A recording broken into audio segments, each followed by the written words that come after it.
केचना धापाको श्री कचना कबल स्तम्भ यहाँले हेरिराख्नु भएको छ। यहाँ एउटा पोखरी छ। यहाँ चाहिँ पोखरीमा चाहिँ यो माछाको सेप यहाँहरूले देख्न सक्नुहुन्छ।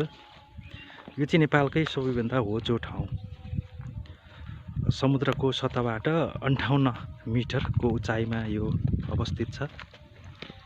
यो तराईको फाँट, यो सम्मु फाँट अनि यही सम्मु फाँटमा रहेको यो स्तम्भ।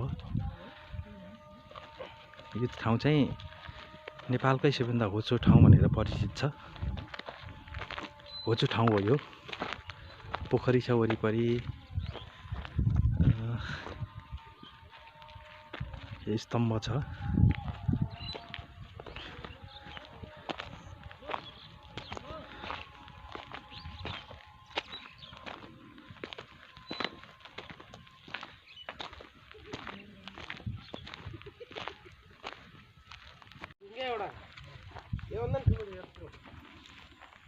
यो नेपालकै सबैभन्दा होचो ठाउँमा रहेको कचना केबल।